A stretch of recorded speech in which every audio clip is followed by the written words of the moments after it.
Ito na ang aking pickle bawang. Ako na kung anong lasa nito guys. Napapanood ko lang to sa mga mukbang. Tikman ko lang kung anong lasa. Ba talaga?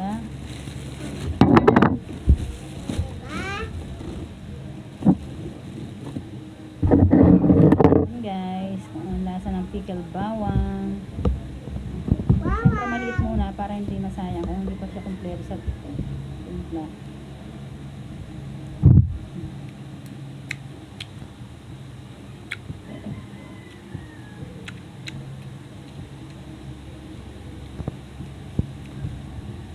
Siyempre lasang bawang pa rin.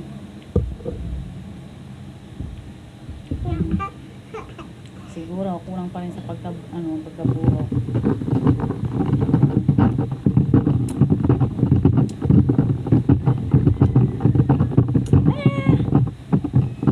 Ganon. Tuwan-tuwa si bunso ko.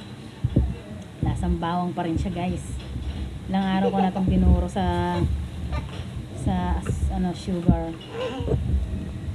Pero lasa pa rin siyang bawang. Pati yung sabaw niya. Lasa pa rin bawang. Hindi siya nagbago. Bakit kaya sabi nila masarap daw? Pero yung totoo, lasang bawang pa rin. Paborito ko talaga yung bawang. Pero akala ko naman, pag pickle bawang, masarap siya, tatamis. Pero ang bawang pa rin. Natuwa yung anong bunso ko sa akin. Ikaw anak, gusto mo tikman yung pickle bawang ni mama? Eto, nag-green yung isa. Green siya. Diba? Tikman mo na. Tikman natin yung green. Medyo lang, hindi pa siya lahat na green. Pero green ba tong kulay na to? Hindi ko lang kung green to. Kung sabi nila violet. Pero ayan, nagkulay na siya. Pero talagang lasang bawang talaga siya. Pero favorite ko yung bawang. Kaya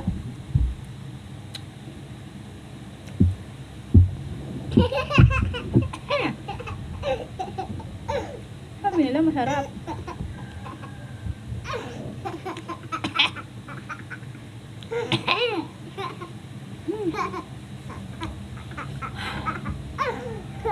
Lalo pa siyang umanghang.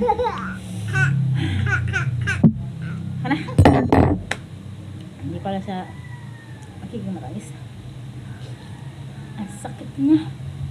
Tatanggalin ko sa bawo. Nilagyan ko ng panibago. Kasi talagang ang anghang guys. Talagang bawang na bawang talaga siya. Tanggalin ko yung sabaw. Lalagyan ko ng panibagong sabaw. Ang anghang. Bawang pa rin ang lasa. Akala ko sumarap man lang. Kanukuha ng mga sabi sarap daw pag pickle bawang mag-iiba yung lasa. Pero bawang pa rin. Maanghang pa. Yun lang. Lalagyan ko siya ng bagong sangkap. Aking pickle bawang. Pero sayang to dahil dito ko tatapon.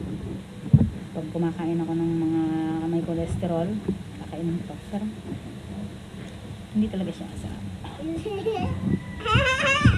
Thank you for watching. Ganda-ganda ko dito guys. Thank you.